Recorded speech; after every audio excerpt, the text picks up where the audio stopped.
With only 2 days left to the end of the ongoing mass voter registration exercise, and IEBC was forced today to respond after 3 people were caught with voter transfer forms in Nairobi.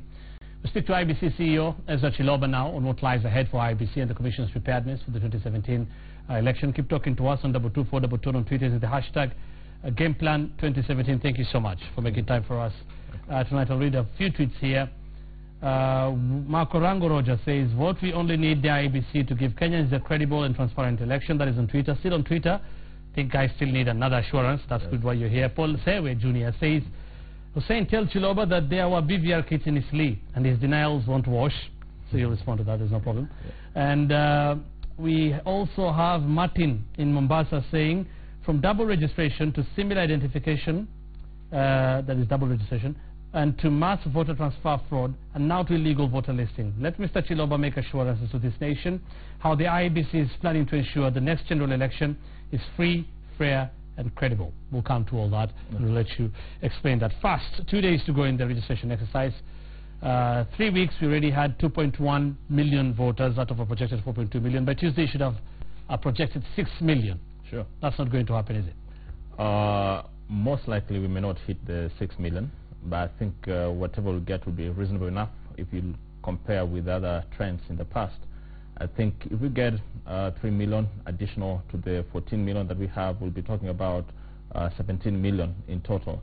And that is really progress. We always hoped that out of the 9 million who had national ID cards, we would be able to get 6 million out of it. And now that it's not been possible, what we only hope is that these last few days, the numbers will go up and hopefully inch closer to the target. What is the projection looking like already? I think we're going to be slightly above 3 million. Slightly above 3 million? Yes. So more or less about half of what you projected. Right. You kept on talking about these 9 million IDs that were issued, I would assume issued, because when you referring to 6 million voters, you are pegging it on the 9 million that you're told by the Registration Bureau. Was this 9 million IDs that have been given? People have them in their hands or issued? What we do on a monthly basis, we get in touch with the NRB to advise us in terms of how many Kenyans have been issued with IDs. And from the mathematics that the statistics that we looked at, by this year, we are projecting that about 25 million Kenyans will be eligible to participate in the election. Right. However, our focus was to narrow down on people who have IDs. So who have them? Yes, those who have IDs, according to NRB. You see, and given that because being issued with an ID and it being with the Registration Bureau is a different thing from Chiloba having his own ID. Right. That is what I'm saying. Was this based on people with their own IDs or? No, it was based on the information that we got from NRB as IDs issued. And of course, we also know that there are those who have not collected. And sometimes, if you go to far flank areas, what you'll find is that people actually get IDs, they're given to their relatives. The relatives who do not really deliver to the real owners. There are a bit of challenges in terms of distribution of those IDs. Yes. So what you're saying then tonight is from that 9 million that you were looking at, from the National Registration Bureau, of course they're the ones giving those numbers, they say they have issued them. You're not sure whether these are IDs that have been collected or not. You see, our job was to go out there, look for the 9 million guys. Out of it, we get 6 million. And we've asked ourselves, where are these people? And officers are out there waiting for them to register. So and so we've done really our best in this matter. Which is true. So you're going out looking for these 9 million people with IDs? Right. So that means you were hoping when NRB was giving you this information, these were people who had already collected IDs. That is what you're hoping for. Exactly. It may not have been the case. Most likely, in some cases not, because we've been told that the IDs had to remain uncollected in many counties. Right. A section of leaders have been calling for an extension of the voter registration exercise. Someone has even moved to court about this. Right. You have been adamant that there's no extension. Right. Guys are only calling for even 2 weeks, just 2 weeks. Right. Why? Look, we have to prepare for the elections.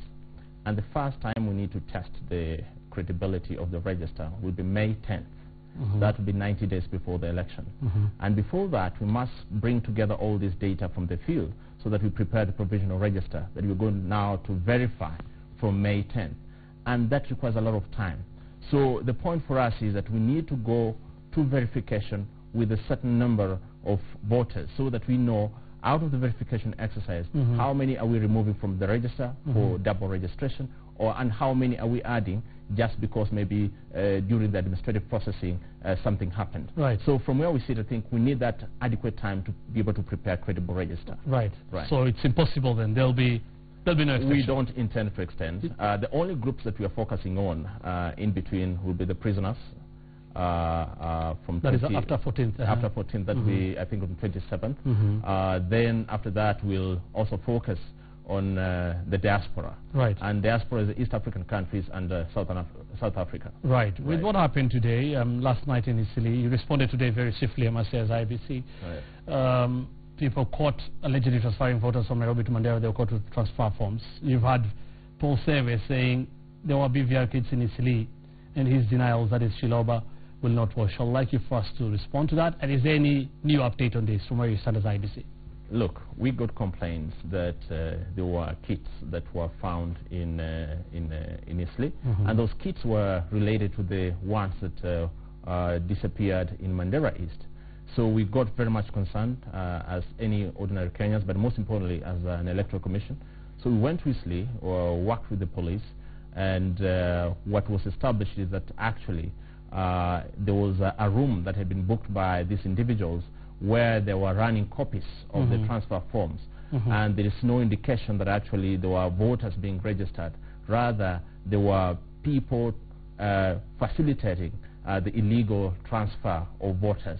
So that is actually what happened. And when we have transfer application, or when we receive transfer applications, we actually do not use the BVR kit. So in this case, there's no indication that people are being registered. And number two, there were a number of forms that were found. 88, no, there were 33 duly formed, duly filled forms indicating people seeking to transfer from the different places to Mandera North. Right. And so we've taken necessary steps, working with the police, and tomorrow, as we plan to charge these people in court. Do you know their motive? Have you been able to establish their motive, why they were doing this, or who was behind them? Now, we suspect that there are aspirants who've set up their own system, trying to play IEBC system, but I can assure you that they cannot manage it. The idea is that, given devolution, there's too much competition in some of these positions. So people here are now looking at how to strengthen their political base. Right. And by to do that, you're trying to look for where your voters could be, so that you take them to where you think you want to go run, for purposes of giving a competitive edge. Were these documents IEBC documents in any way? They were not IEBC documents. Not at all. But they look like IEBC documents. So what was happening is they were just photocopying them. If you go to our station, we have copies of our documents, but they're original and they're colored so that you can always distinguish. But these were just black and white papers, perhaps taken from one of our documents online to facilitate that particular process. You can access this online? Yeah, you can access it online. So it's not our document. So if I can access such a document online personally, and I want to do the transfer myself, right, I can just do it myself? You can do it yourself and take it to the rightful person, who is the registration officer, the constituency office that you seek to transfer to. Right. Right. If a politician wants to do that and prints 100 of these forms and transfer people without their knowledge, he can still do that? No, you have to sign off that form. Hoping you know my signature. I mean, you have to sign off. So you show up at the registration office. We have the registration officer who has to assess that. And before we actually process that information in our system, we must have done some due diligence. And that's why it's not immediate. It takes a bit of time for you to be able to be able to. Yes. How long? Because this is a problem that has been there. IEBC has talked about it. Right. A lot of politicians have talked about it. Even today, I remember when Kidero was talking, he was saying we need to know how many of these things, how many people have been transferred already. Yeah. And just maybe clarify on that. In the first mass voter registration exercise in 2016, we actually had about just close to 800,000 transfers. 800,000. 800,000. Today, the updates have gotten, and because of the interventions that we made, we'll just talking about 500,000. So 500,000 is much less. And what has helped us to control this is centralizing the transfer applications at the constituency level as opposed to leaving it open across the registration center. Right. So how would you said 500,000, last year was about 800,000, as you said. Why? The numbers worry you? Does that mean, from your experience, 500,000 people could not seek to be transferred? The trend last time was a little bit different, and that's what you also observe now, that you can see people deliberately pushing others, giving them money to be able to transfer. So that is not free choice. You're not choosing to go vote somewhere out of will.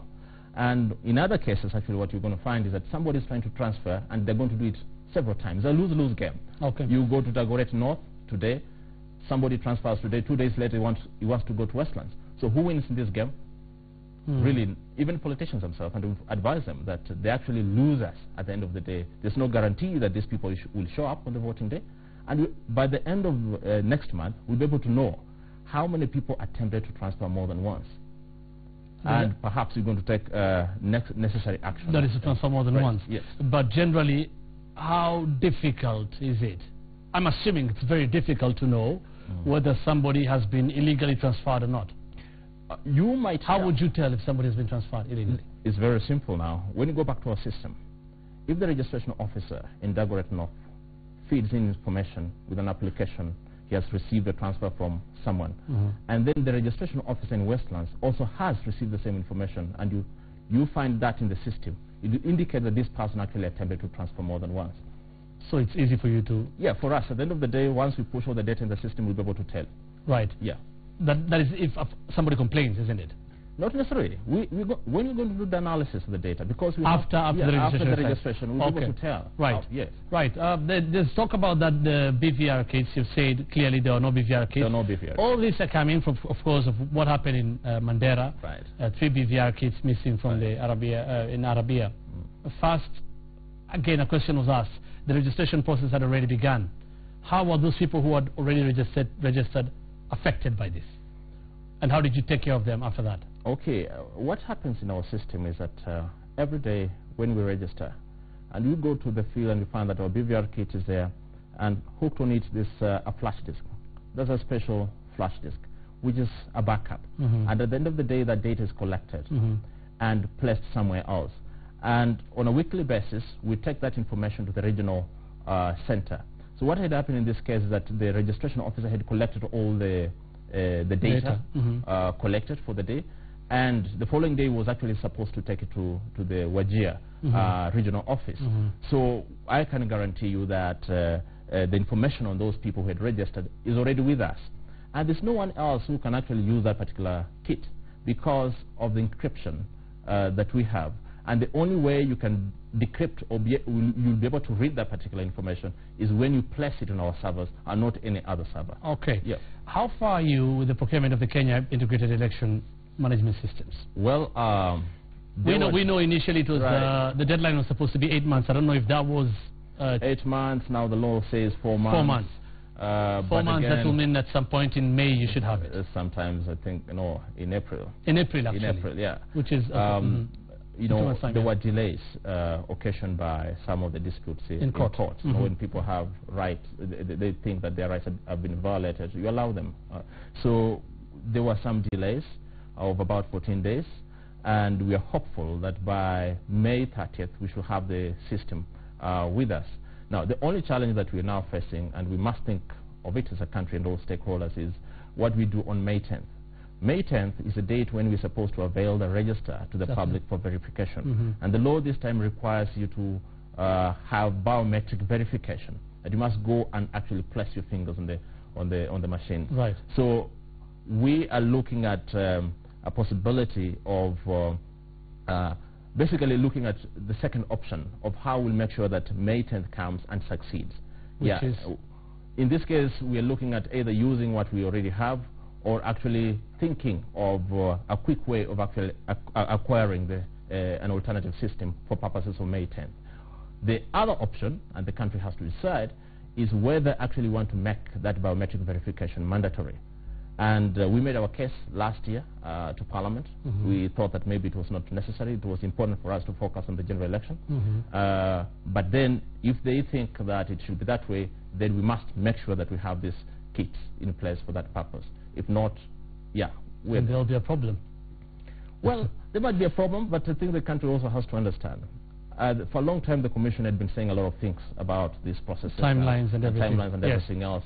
But now, but still, the country, because of what has happened in previous elections and claims here and there, I mean, it is very important to get this right, and especially the system right, and even get time to test it. Yes. Do you think you have enough time, adequate time for all that to happen now? Now, before the election? What the law anticipates is that before the election, 60 days before the election, you must be able to test the system and certify that it's ready for use, the whole system. Yes. So for purposes of the general elections, I think we'll have the kits ready if we go as we're going with the current procurement process, and hoping that no one actually goes to court to stop the entire process. So 60 days before the election, we are going to have the kits in place. That is in May? Yes. No, that would be slightly much that is in, in June. Yes, in June. It will be June 9. 60 days. Yeah. Okay, we talked about hoping somebody doesn't go to court, and I'm going to ask this. Are you not facing the risk of litigations going with this process? Because, again, there's another problem with the audit of the register. We heard last week that you may be talking, negotiations may be going between IEBC and CORD so that they withdraw that case. It hasn't happened yet. It hasn't happened. You could face litigations, isn't it? Yeah, I mean, the whole system. I mean, yes, it's one of the risk factors that you have to consider in the electoral process, especially in Kenya. With respect to KPMG, the audit of the register, yes. We've had discussions with the applicant. In this case, it was the opposition coalition, and we hope we're going to get somewhere. Even then, the judge has also indicated that the hearing must happen on the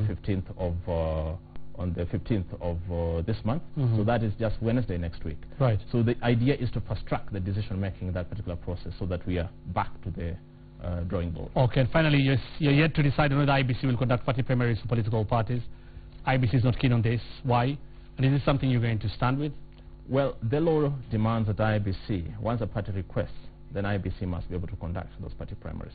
The current commissioners who have come in office, we've been able to brief them on the matter, and they're exploring options. We've also given them options in terms of how to help political parties. But again, we must also appreciate that we're working under constraints of time to be able to prepare for the general elections. So I think all actors must be able to be realistic about it. So from what you're saying, you would not want to do this?